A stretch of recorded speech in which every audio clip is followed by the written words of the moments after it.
সুন্দৰকৈ হৈ গ'ল এয়া মাছ, ভাপত দিয়া মাছ। আমি এতিয়া ভাতৰ লগত খাম আৰু ভাতৰ লগত ৰুটিৰ লগত যিহৰ লগতে হ'লেও খাব পাৰিব। ইমান সুন্দৰ গোন্ধ এটা আহিছে।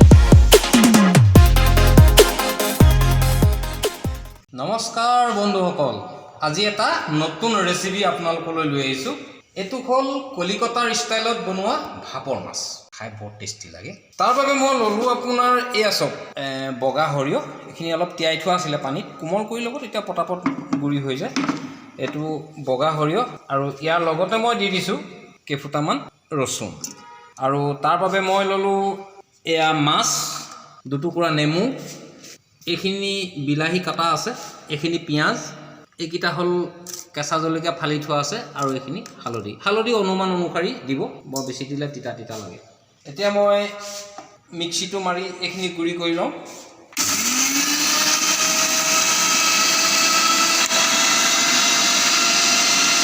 এইখিনি মিক্সি হৈ গ'ল, কি সুন্দৰকৈ গুড়ি হৈছে।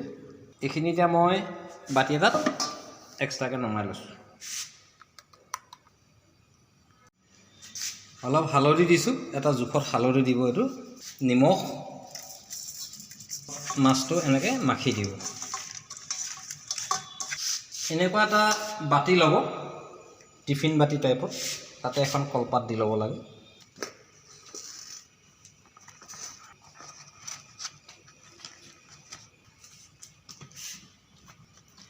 অলপ তেল, অলপ তেল লৈ এই পাতটোত সানি দিব, কম পৰিমাণে।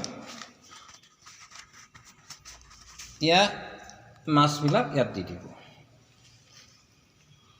সৰিয়হ অলপ লগত দি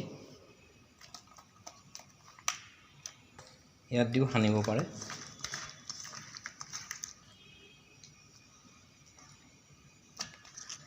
এই মিশ্ৰণখিনি একেলগে ইয়াত দি দিব লাগিব।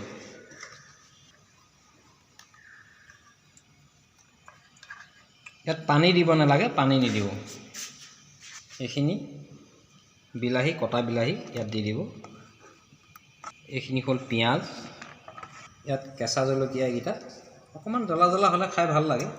এপিচ নেমু অলপ দিব, অলপ, বেছি নহয়। নেমুটো 4 পিচ কৰিব, তাৰ এটা পিচ লৈ ইয়াত দি দিব, সুন্দৰ জোখত হ'ব। এতিয়া এইখিনি হৈ গ'ল। এইখিনি এতিয়া এনেকৈ বান্ধি ল'ব, বান্ধি লৈ এইটো বন্ধ কৰি দিব। এইটো পানী 1 লিটাৰ মগ, 1 লিটাৰ দিলে হৈ যাব। পানী দিয়াৰ পাছত এইটো ইয়াত বহাই দিব।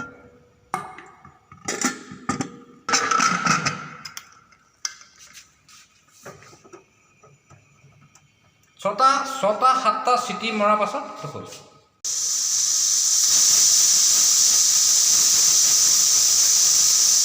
এয়া মাছ হৈ গ'ল। 10টা চিটি মাৰি দিছোঁ পূৰা, আৰু 2টা মাৰি দিলেও আপত্তি নাই, কিন্তু এতিয়া নালাগে, হৈ গ'ল আৰু নমাই দিছোঁ। ঠাণ্ডা হওক, ঠাণ্ডা হ'লে এইটো খুলিব লাগিব।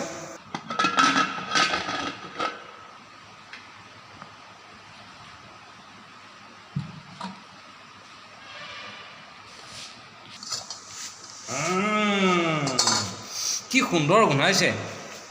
এই চব এয়া অলপ ধনিয়া পাত দি দিছোঁ, আকৌ অকণমান ঢাকি দিওঁ, ধনিয়া পাতৰ চেণ্টটো সম্পূৰ্ণৰূপে সোমাই দিওঁ।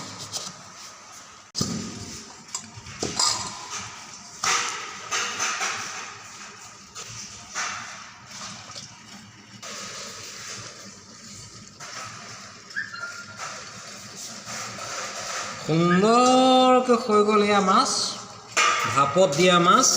আমি এতিয়া ভাতৰ লগত খাম আৰু ভাতৰ লগত ৰুটিৰ লগত যিহৰ লগতে হ'লেও খাব পাৰিব। ইমান সুন্দৰ গোন্ধ এটা আহিছে।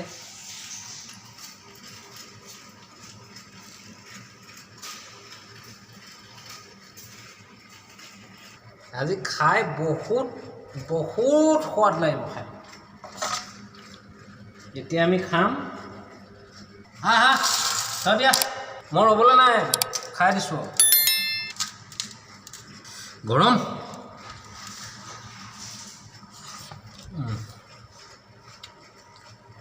ঘৰত বনাই খাব, বহুত স্বাদিষ্ট, বঢ়িয়া।